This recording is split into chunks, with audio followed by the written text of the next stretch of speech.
سب تمہارا کرم ہے آقا کی بات اب تک بنی ہوئی ہے۔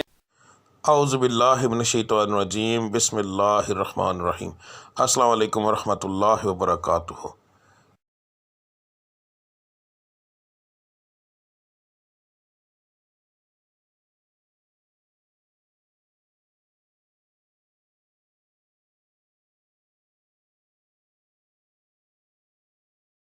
آج کا دن کیسا رہے گا یہ بتانے کے بجائے میں آپ لوگوں کو یہ کیوں نہ بتاؤں کہ کس پڑھائی سے اللہ تعالیٰ کے وہ کون سا بابرکت نام ہے جس کو پڑھنے سے آپ کا آج کا دن بہترین رہے گا۔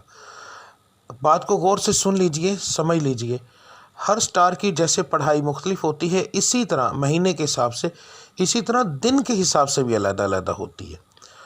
تو میں آپ کو جس طریقے سے بتا رہا ہوں اس کا مقصد یہ ہے کہ آپ جو آپ کے آج کے سٹار کی پڑھائی ہے وہ کریں گے تو اس کا نتیجہ آپ کو فوری طور پر ملے گا۔ یعنی کہ اس کا یہ پڑھائی تو ایک دن آپ نے کرنی ہے مگر اس کا نتیجہ فوری طور پر ملتا ہے۔ دوسرا، اللہ تعالیٰ کی ذات کو روزانہ اپنے حساب سے یاد کرنا، بار بار علیحدہ علیحدہ ناموں سے یاد کرنا، تو وہ ایک بڑا بابرکت چیز ہے، بڑا بابرکت کام ہے۔ تو اللہ کی ذات ان ناموں کے حساب سے آپ کو بہت زیادہ آپ پر کرم کرتی ہے۔ تو ہر سٹار کے مطابق آپ کی پڑھائی کیا ہے وہ آپ کو آگے جا کے ویڈیو میں پتہ چل جائے گا۔ پڑھنے کا طریقہ بتانے لگا ہوں۔ اس کے اندر دو طرح کی پڑھائی ہے۔ ایک پڑھائی آپ نے فجر کی نماز کے بعد کرنی ہے۔ اگر ایک مثال ہے، میں نے یہ بتایا ہے کہ یا اللہ آپ نے پڑھنا ہے تو صرف میں نے اتنا لکھا ہے یا اللہ، اس کے آگے تعداد نہیں لکھی، کیونکہ یہ دونوں پڑھائیاں لا تعداد ہوں گی۔ ان کو پڑھنے کے لیے ایک تو آپ کو یاد رکھیے کہ باوضو ہونے کی ضرورت نہیں، اللہ کو کسی بھی حالت میں آپ یاد کر سکتے ہیں۔ تو آپ نے پڑھائی فجر کے بعد کرنی ہے، تسبیح عادتاً پکڑنی ہے تو پکڑ لیں ورنہ کوئی خاص ضرورت نہیں۔ تو رب العزت کی ذات کو لا تعداد یاد کرو تاکہ وہ آپ کو لا تعداد رزق عطا فرمائے، لا تعداد خوشیاں عطا فرمائے، آپ کے ستارے کو عروج ملے، آپ کی بندشیں ٹوٹیں۔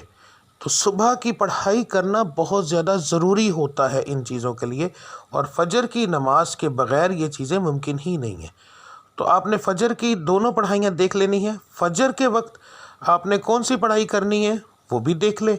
اس کے بعد دوسرا جو لفظ ہوگا، ٹھیک ہے، گھر سے کام کے لیے نکلتے وقت، تو آپ نے یہ لفظ آپ نے کب پڑھنا ہے؟ اگر آپ گھر سے باہر کام کرنے کے لیے جاتے ہیں تو پھر کام پر جانے سے پہلے جب آپ تیار ہو رہے ہوں گے، اس وقت کام کی تیاری کے لیے جب آپ تیار ہوں گے، آپ اس وقت یہ پڑھیں گے، اور پھر پورے دن کے اندر وقفے وقفے کے ساتھ یہ لفظ آپ لا تعداد پڑھیں گے۔ تو انشاءاللہ تعالی آپ کو اس سے فائدہ ہوگا۔ اس کا بہترین حل ہے اسکرین شاٹ لے لیا کریں روزانہ ویڈیو کا، تو وہ آپ لا تعداد پڑھیں گے، وضو بغیر وضو، بس جگہ کا دھیان رکھنا ہے کہ صاف اور پاک ہو، ٹھیک ہے۔ تو اس کے بعد جو لوگ گھر کے اندر بیٹھ کر کام کرتے ہیں ان کے لیے کوئی پابندی نہیں ہے، وہ اس وقت سے ہی پڑھنا شروع کر دیں گے نماز سے فارغ ہونے کے بعد، چاہے وہ رات کو کام کرتے ہیں جیسے آن لائن کا کام کرنے والے، کوئی ایسا کام کرتے ہیں جو گھر کے اندر فیکٹری ہے کوئی ایسا، تو انہوں نے گھر سے باہر نہیں جانا، تو اس لیے وہ لوگ جو ہیں وہ پڑھائی شروع کریں گے فجر کے بعد۔ دعا کرنے کے بعد جب اٹھ جائیں گے تو اس کے بعد وہ چلتے پھرتے یہ پڑھتے رہیں گے۔ دن کے اندر 1 بار پڑھیں، 10 بار پڑھیں، 20 بار پڑھیں، جتنا پڑھیں گے۔ لا تعداد کا مقصد یہ ہوتا ہے کہ جتنا پڑھتے جائیں گے اتنا اللہ کی ذات کرم کرتی جائے گی، ٹھیک ہے۔ تو اب آپ کی پڑھائی آپ دیکھ لیں۔ ملتے ہیں اگلی ویڈیو میں، تب تک کے لیے مجھے اجازت دیجیے۔ اللہ آپ سب کا حامی و ناصر۔ السلام علیکم ورحمۃ اللہ وبرکاتہ۔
سب تمہارا کرم ہے آقا، کہ بات اب تک